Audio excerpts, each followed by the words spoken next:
Hello student, एक बार फिर आपका स्वागत है फिजिक्स की आपका पर। आज हम बात करने वाले हैं मोनोकोट में किस तरह से एम्ब्रियोजेनेसिस की प्रोसेस होती है।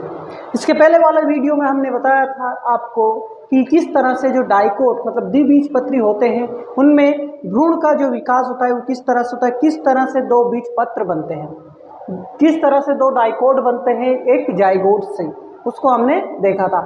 आज हमें बनाना है मोनोकोट। मोनो मतलब एक कोटिलेडोन बनाना है। कल हमने बात की थी मूंगफली, मटर, चना की। आज हम बात करने वाले गेहूं की, चावल की, मक्का की, बनाना की, पाम ट्री की, इनकी बात करने वाले हैं, क्योंकि इनमें ही जो होता है ये किसके अंतर्गत आते हैं, मोनोकोट के अंतर्गत आते हैं, एक बीजपत्री के अंतर्गत आते हैं। तो उसके अंदर हम एक बीजपत्र को आज बनाएंगे। अब आपको एक डायग्राम दिख रहा है, ये डायग्राम जो है हम आगे इसको ही देखने वाले हैं एंड में, जो कि हमें प्राप्त होने वाला है जब मोनोकोट का क्या होगा, एम्ब्रियोजेनेसिस होगा या उसका डेवलपमेंट होगा तब। तो इसमें हम सबसे पहले क्या बात कर रहे हैं कि मोनोकोट में देख रहे हैं, मोनोकोट आप समझते हैं, मोनोकोट में एम्ब्रियोजेनेसिस क्या देख रहे हैं हम, एम्ब्रियोजेनेसिस, एम्ब्रियोजेनेसिस या एम्ब्रियोजेनी बोल सकते हैं हम इसे, ठीक है। तो मोनोकोट में हम एग्जाम्पल भी अभी लिख देते हैं, जैसे मेज हो गया, व्हीट हो गया, बनाना हो गया, etc। तो मैंने कल भी आपको इसके बारे में मेंशन किया था कि जब एम्ब्रियोजेनेसिस की प्रोसेस होती है तो जाइगोट से जब उसका डिवीजन होता है जाइगोट का, तो एक स्टेज आती है जिसे बोलते हैं ग्लोब्यूलर। ग्लोब्यूलर, तो ग्लोब्यूलर स्टेज तक मोनोकोट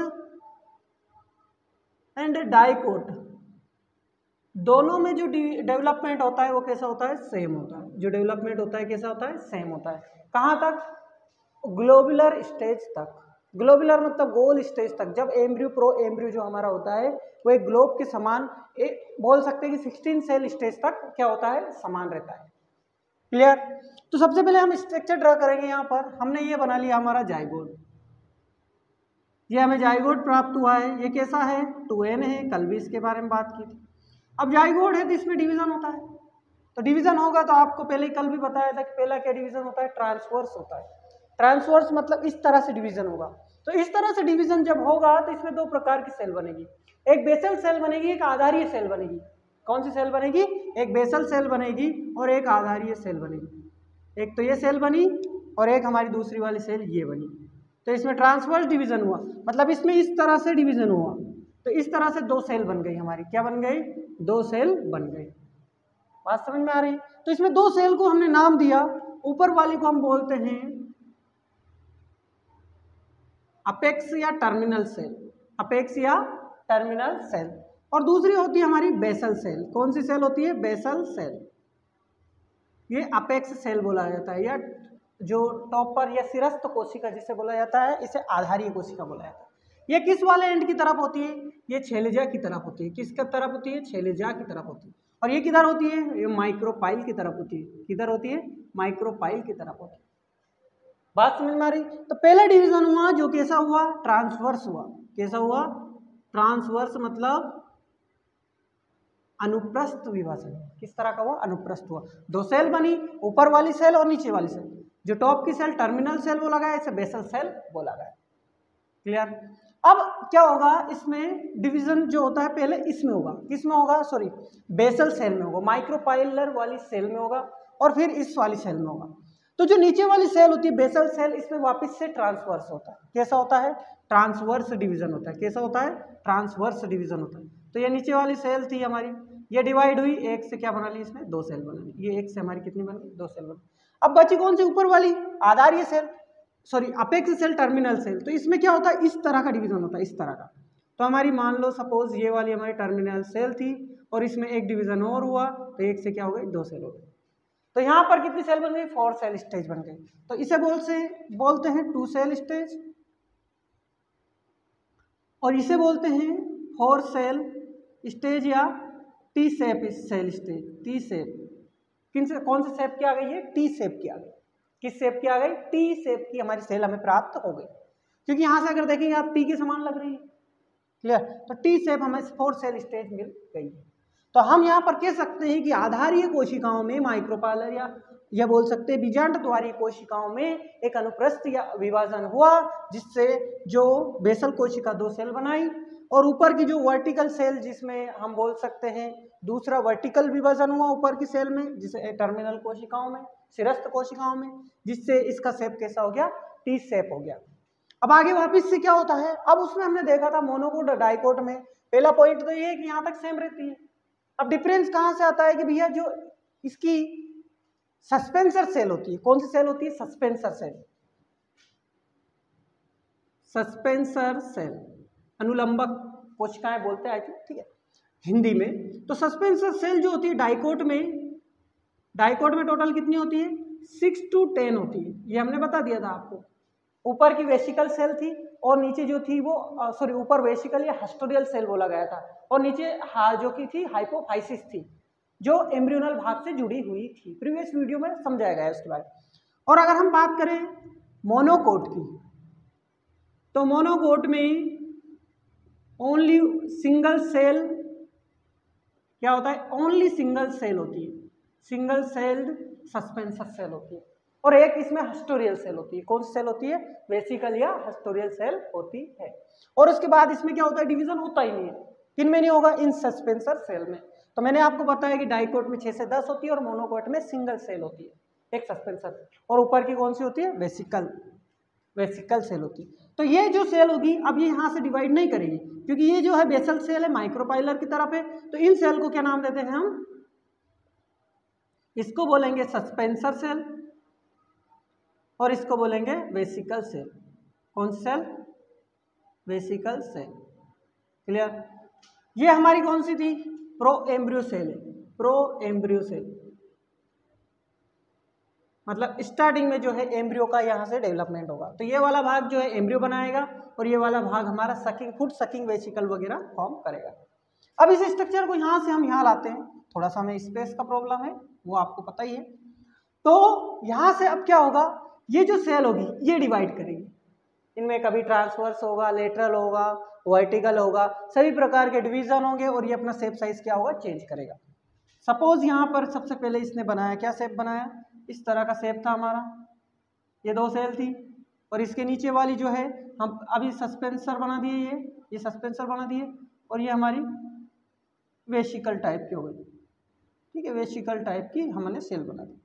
अब क्या होगा, ये डिवाइड करेगी, तो 2 से क्या बनाएगी, 4 बनाएगी, इस तरह से फिर 4 से 8 बनाएगी, 8 से फिर 16 बनाएगी।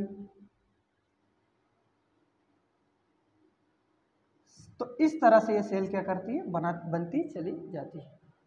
तो इस तरह से हमें क्या होता है कि ये जो हमारी जो सेल होती है, ये जो सेल होती है ये क्या होगी हमारी, कि जो मोनोकोट है यहाँ पर जो globular stage I, globular stage 8 से 16 स्टेज बनी, क्योंकि ये गोल सेल बन गई तो इसे क्या बोलेंगे, ग्लोबुलर स्टेज बोलेंगे, ग्लोबुलर स्टेज बोलेंगे।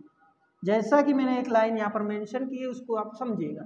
तो ग्लोबुलर स्टेज तक मोनोकोट डाइकोट में ये अवस्था क्या होती है, सेम होती है। हाँ ये बात अलग है, सस्पेंसर यहाँ पर कितनी है, एक ही है, ये वाली सस्पेंसर हो गई और यहाँ पर ये वेसिकल हो गई। बात क्लियर है। अब क्या होगा, रोल्स यहाँ पर समझना पड़ेगा आपको, रोल समझने पड़ेंगे। अब ये जो है वापस से डिवाइड करेगी, डिवाइड करने के बाद अपना शेप साइज चेंज करेगी, शेप साइज चेंज करेगी तो ये क्या होती है, जैसे अगर हम बात करें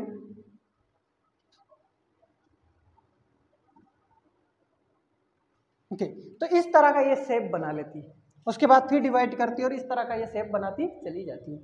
तो अब क्या होता है यहाँ पर थोड़ा सा आप समझिएगा कि ये जो भाग होता है ना यहाँ पर सस्पेंसर वाला भाग, ये जो सस्पेंसर वाला भाग होता है इसको बोलते हैं हम हाइपोकोटाइल। क्या बोलते हैं, हाइपोकोटाइल, हाइपोकोटाइल बोलेंगे। यहीं से क्या होता है, रेडिकल का फॉर्मेशन होता है, यहीं से क्या बनेगी, रेडिकल बनेगी। रेडिकल के बाद यहाँ पर ही क्या बनेगी, रूट केप बनेगी। क्या बनेगी, रूट केप बनेगी। और यहाँ पर ये एक स्ट्रक्चर और बनता है जो क्या करता है, लीफ लाइक मेनी स्ट्रक्चर को क्या करता है, कवर करके रखता है, जिसे बोलते हैं कोलियोराइजा। क्या बोलते हैं, कोलियोराइजा, ये यहाँ पर बनता है। बात क्लियर है। अब अगर सपोज हम यहाँ पर बात करें तो ये हमारा क्या है, बेसल भाग हो गया, तो इसे हम बोल सकते हैं एम्ब्रियोनल एक्सिस। क्या बोल सकते हैं, एम्ब्रियोनल एक्सिस।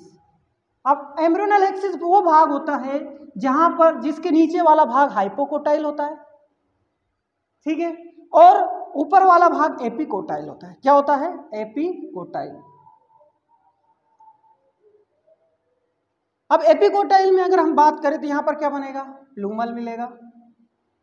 लूमल मतलब ये हमारा क्या बनाएगा? सूट अपेक्स बनाएगा, सूट सिस्टम बनाएगा, सूट अपेक्स या सूट सिस्टम बनाएगा, ठीक है। अब अगला जो है हमारा यहाँ पर प्लूमल। प्लूमल के बाद ये प्लूमल को कवर करने वाला, जैसे बात करें कोलियोप्टाइल, कोलियोप्टाइल जो क्या करेगा? प्लूमल को कवर करके रखता है। किसको कवर करके रखता है? प्लूमल को कवर करके रखता है। साथ ही यहां पर हमें क्या मिलेगी? कोटाइल, कोटिलियोडोन, और सिंगल कोटिलियोडोन यहां पर हमें प्राप्त होगी। तो इस तरह का हमें स्ट्रक्चर क्या होने वाला है? प्राप्त होने वाला है। तो आप यहां पर समझिए कि ये जो हमारा जो एम्ब्रियोनल एक्सिस था, ये एम्ब्रियोनल एक्सिस है, इसके नीचे वाला भाग है, ये ऊपर वाला भाग है। ऊपर वाले भाग को एपिकोटाइल बोला गया, नीचे वाले भाग को हाइपोकोटाइल बोला गया। हाइपोकोटाइल जो भाग है आगे चलकर क्या बनाएगा? रेडिकल बनाएगा। रेडिकल वो भाग होता है जो रूट बनाएगा। रूट के बाद उसमें रूट कैप बनेगी, और रूट कैप को भी एक भाग कवर करके रखता है जिसे कोलियोराइजा कहते हैं। बात क्लियर है? अब यहाँ पर एम्ब्रियोनल एक्सिस के ऊपर एपिकोटाइल बोला गया है। इसमें यहाँ पर सपोज यहाँ पर क्या है? सूट अपेक्स है। क्या है यहाँ पर? Suit apex. सूट अपेक्स वो भाग होता है जहां से सूट बनने वाली है, तो इसी भाग को क्या बोलेंगे? प्लूमल बोलेंगे। प्लूमल को कवर करने वाला कोलियोप्टाइल होता है। जैसे यहाँ पर रूट कैप या रूट रेडिकल को कवर करता है कोलियोराइजा बोलते हैं, यहाँ पर कोलियोप्टाइल बोलते हैं। और ये क्या बनाएगी? कोटिलियोडोन बनाएगी। कोटिलियोडोन मतलब एक बीजपत्र बनाएगी। अब हमें प्राप्त होता है ये वाला स्ट्रक्चर। अब इस स्ट्रक्चर को हम समझेंगे पहले। तो इसमें क्या होता है? ये किसमें देखने में? मेज, वीट, बनाना, इनमें देखने को मिलता है। जो इनकी कोटिलियोडोन होती है, कौन सी होती है? कोटिलियोडोन होती है। उनको ग्रास फैमिली में, कौन सी फैमिली में? ग्रास फैमिली में जो कोटिलियोडोन होती है ना, सिंगल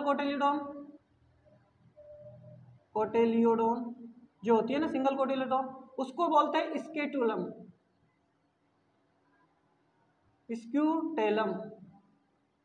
क्या बोलते हैं? स्क्यूटेलम बोला जाता है। किसे बोला जाता है? ग्रास की फैमिली में सिंगल कोटिलियोडोन को क्या बोला जाता है? स्क्यूटेलम बोला जाता है। अब सबसे पहले हम स्ट्रक्चर को इसके नाम लिखेंगे। तो ये वाला जो भाग होता है ये क्या है? कोटिलियोडोन है। तो कोटिलियोडोन है तो ये हमारा हो गया स्क्यूटेलम। क्या हो गया? स्क्यूटेलम। तो ये जो है हमारा ये कोटिलियोडोन बनी है, सिंगल कोट है। क्या है? ये सिंगल कोट है जो कि एपिकोटिलियोडोन है। क्लियर? अब ये स्क्यूटेलम हो गया। सबसे पहले इस स्ट्रक्चर को समझते हैं थोड़ा सा। इसमें क्या है? ये इसे बोलते हैं सूट अपेक्स। क्या बोलते हैं? Suit apex. सूट अपेक्स मतलब जो आपका तने वाला सिस्टम है वो बनेगा यहाँ से। तो सूट अपेक्स से क्या होगा? ये वाला भाग हमारा प्लूमल हो गया। क्या हो गया? प्लूमल। प्लूमल क्या बनाएगा? तने वाले सिस्टम को बनाएगा। और ये जो भाग है पूरा, ये वाला भाग, इसे बोलते हैं कोलियोप्टाइल। क्या बोलते हैं? कोलियोप्टाइल। अब इसमें अगर हम बात करें तो ये वाला भाग जो होता है ना हमारा, इसे बोलते हैं एम्ब्रियोनल एक्सिस। Embryonal axis. अब एम्ब्रियोनल एक्सिस से क्या होते हैं? एक भाग इधर निकल गया और एक भाग इधर निकल गया। तो इस वाले भाग को तो हमने बोल दिया स्क्यूटेलम, जो कि हमारा एपिकोटाइल का भाग होता है। तो हमने बोला कि एम्ब्रियोनल एक्सिस के ऊपर वाले भाग को क्या बोलते हैं? एपिकोटाइल बोलते हैं। क्लियर? एपिकोटाइल बोलते हैं। और इसके नीचे वाले भाग को क्या बोलेंगे? हाइपोकोटाइल बोलेंगे। तो ये वाले पूरे भाग को क्या बोला जाता है? पूरे भाग को यहाँ से यहाँ तक को एपिकोटाइल, एपिकोटाइल बोला जाता है। अब इसके नीचे वाले भाग जो यहाँ से यहाँ तक वाला भाग है, इसको बोलते हैं हाइपोकोटाइल। क्या बोलते हैं? हाइपोकोटाइल। अब इसमें क्या होगा कि जो स्क्यूटेलम बनी है वन कोट सिंगल कोट हो गई, लेकिन मोनोकोट में भी जो डबल कोट है वो बनने लगती है, कोटिलियोडोन बनने लगती है, बट वो एकदम शॉर्ट रह जाती है, उसका डेवलपमेंट नहीं होता है। तो उस बचे हुए भाग को बोलते हैं एपीब्लास्ट।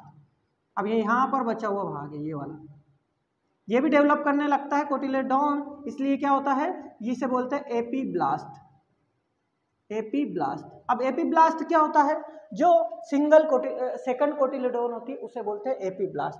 अब आपने मोनोकोट तो ये बन गया हमारा स्क्यूटेलम, लेकिन जो दूसरा वाला भाग है वो एपीब्लास्ट है। क्या है? एपीब्लास्ट है।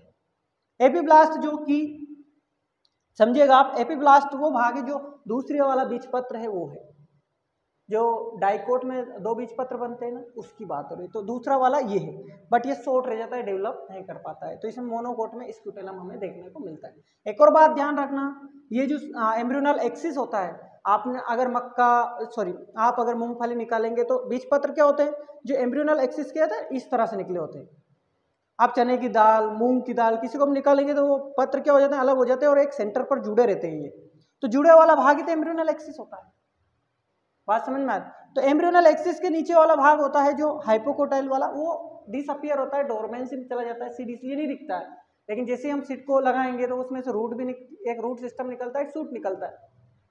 तो और आपने सोयाबीन को बोया होगा, सोयाबीन जो कि डाइकोट है, तो उसमें क्या होता है, जब वो ग्रो करता है तने के साथ में ही बीजपत्र ऊपर आ जाते हैं और एक रूट नीचे चला जाता है। तो बीजपत्र मतलब वो पहले जो उसके कोटिलेडोन होती है वो बाहर आ जाती है, ठीक है, तो उसी की बात है, वो बाद में पत्तियों में कन्वर्ट हो जाती है। अब बात करते हैं हाइपोकोटाइल वाले भाग की। तो हाइपोकोटाइल या हाइपोकोटाइल हो गया, एपीब्लास्ट मैंने आपको बता ही दिया है। तो एम्ब्रियोनल एक्सिस के नीचे वाला भाग, ये वाला हमारा एम्ब्रियोनल एक्सिस, इसके नीचे वाले भाग को हाइपोकोटाइल बोलते हैं। हाइपोकोटाइल में सबसे पहले ये वाला भाग होता है जिसे बोलते हैं रेडिकल। क्या बोला जाता है? रेडिकल। रेडिकल क्या बनाएगा? आगे चलकर रूट बनाएगा। क्या बनाएगा? रूट बनाएगा। रूट मतलब जड़ बनाएगा रेडिकल, ठीक है। अगला है हमारा ये वाला भाग, इसे बोलते हैं रूट केप। क्या बोलते हैं? Root cap. रूट केप मतलब रूट को कवर करने वाला। कवर क्योंकि क्या होता है, जब वो अंदर इंटर करती है तो हो सकता है कोई नेगेटिव सब्सटेंस उसके कांटेक्ट में आ जाए, वो क्या कर सकता है, उस रूट को वहां से खत्म कर सकता है और ग्रो ना कर पाए। लेकिन ये इतनी क्या होती है कि उससे उसे प्रोटेक्ट करती है। जैसे हो सकता है ज़्यादा ठंड हो, ज़्यादा गर्मी हो, ज़्यादा एसिड हो, क्लियर, पीएच का नंबर ज़्यादा हो, तो वो उन सब पे प्रोटेक्ट करता है। इस वाले भाग को बोलते हैं कोलियोराइजर। कोलियोराइजर। अब यहाँ पर दो टर्म दे रखी है, कोल्यूप्टाइल है, कोलियोराइजर है। कोलियोराइजर वो भाग होता है जो रूट या रेडिकल को क्या करता है? कवर करके रखता है। रेडिकल को कवर करके रखता है, इसे कोलियोराइजर कहते हैं। और कोलियोप्टाइल उसे बोलते हैं जो प्लूमल या सूट अपेक्स को कवर करके रखता है, उसे कोलियोप्टाइल बोलते हैं। ये जो दोनों टर्म हैं, ये जो दोनों भाग होते हैं, ये मोनोकोट में ही देखे जाते हैं, डाइकोट में नहीं देखे जाते हैं।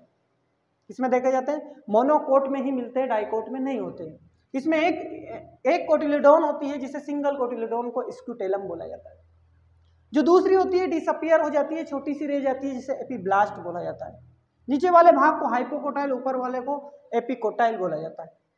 ये कल structure epicotyl, hypocotyl, radicle, plumule, shoot apex, embryonal axis, इसके बारे में कल भी मैंने आपको बताया है, ठीक है। तो वो वीडियो देखेंगे, ये देखेंगे तो आपको सब चीजें समझ में आ जाएगा। हिंदी इंग्लिश की टेंशन मत लो। आप लोग क्या करिए कि इनको टर्म को ट्रांसलेट करके थोड़ा सा बुक का यूज करिए।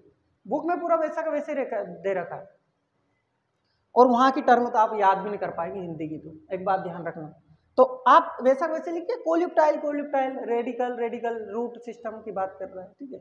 सूट अपेक्स, सूट मतलब जो तना है उसकी बात कर रहा है। तो आप समझने की कोशिश करिए। अब क्या होता है, मोनोकोट में एक और बात होती है, मोनोकोट में एक टर्म और होती है जिसे बोलते हैं एल्यूरोम लेयर। क्या बोलते हैं? एल्यूरोम लेयर। अब एल्यूरोम लेयर क्या होती है समझते हैं।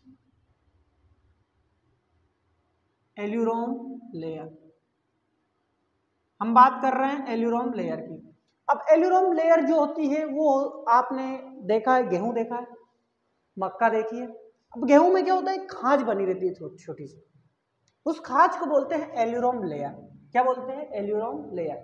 क्या होता है कि मोनोकोट में जब मैंने एंडोस्पर्म बताया था, पढ़ाया था, तो ये क्या होते हैं एंडोस्पर्मिक होते हैं। मोनोकोट क्या होते हैं? एंडोस्पर्मिक होते हैं। सीड जो होते हैं मोनोकोट के वो एंडोस्पर्मिक होते हैं। तो उसमें क्या हो जाता है, जो एंडोस्पर्म है वो बच जाता है। एंडोस्पर्म पूरी तरह से खत्म नहीं हो पाता है, लेकिन डाइकोट में पूरी तरह से खत्म हो जाता है। तो आप जब आप सोयाबीन ले लो, आप मूंगफली ले लो, इनमें जब देखते हैं तो बीजपत्र कोटिलेडोन दिखती है आपको, और जो रूट और शूट सिस्टम है वो दिखता है। और आपको एंडोस्पर्म नहीं मिलता है। आप ये मत समझ लेना कि जो आप खाते हैं मूंगफली के दाने वगैरह, तो उसमें जो बीज पत्र खाते हैं ना वो आप एंडोस्पर्म है, वो एंडोस्पर्म नहीं है, वो क्या है, कोटिलीडोन है, बीज पत्र है वो, ठीक है। एंडोस्पर्म वो है जो हम क्या किस में देखते हैं, मोनोकोट में देखते हैं, मक्का में वही मिलेगा आपको। तो उसमें क्या होता है, एंडोस्पर्म क्या होता है, बीच में अंदर धस जाता है, क्या हो जाता है उसमें, एक एंडोस्पर्म अंदर धस जाता है, अंदर धस जाने के कारण उसमें खांच बन जाती है, गेहूं में, मक्का में बन जाती है। तो जिसके कारण क्या होता है, उसमें क्या हो जाता है, जो प्रोटीन के सब्सटेंस होते हैं वो बहुत ज्यादा मात्रा में होते हैं। तो ये मोस्टली किस में देखने को मिलती है, एल्यूरोम लेयर सीरियल ग्रेन्स में देखने को मिलती है, सीरियल ग्रेन्स में देखने को मिलती है, सीरियल ग्रेन्स में ये देखने को मिलती है। तो एल्यूरोम लेयर, गेहूं आपने देखे, गेहूं में खांच बन जाती है, किस में बनती है, उसके गेहूं के एंडोस्पर्म बन जाती है, क्योंकि उसमें एंडोस्पर्म पूरी तरह से खत्म नहीं हो पाता है, जो एम्ब्रियो है पूरी तरह से उसको ले नहीं पाता है, ठीक है। तो उसमें क्या बन जाती है, खांच बन जाती है एंडोस्पर्म में, मतलब भ्रूण पोष में खांच बन जाती है, तो उसे एल्यूरोम लेयर बोलते हैं। उसमें सबसे ज्यादा मात्रा किसकी होती है, एल्यूरोम लेयर में सबसे ज्यादा अमाउंट होता है प्रोटीन का, किसका होता है, प्रोटीन का होता है, तो प्रोटीन रिच होती है वो, क्लियर। तो ये बात आपको ध्यान रखनी है। होप यहां तक आपको क्लियर होगा। इसके बाद हमारा जो है प्रोडक्ट बन गया है। अब मैंने बोला था कि जो है फ्लावरिंग प्लांट में रिप्रोडक्शन हुआ, रिप्रोडक्शन मतलब पोलिनेशन हुआ, पोलिनेशन होने के बाद फर्टिलाइजेशन हुआ, फर्टिलाइजेशन के बाद एम्ब्रियोजेनेसिस डेवलप हुआ, डेवलप होना हमने क्या बना लिया, सीड बना लिया। क्या बनाने वाले हैं, सीड। तो हमें एंड में क्या मिलेगा, सीड मिलेगा। तो सीड का स्ट्रक्चर हम नेक्स्ट वीडियो में देखेंगे।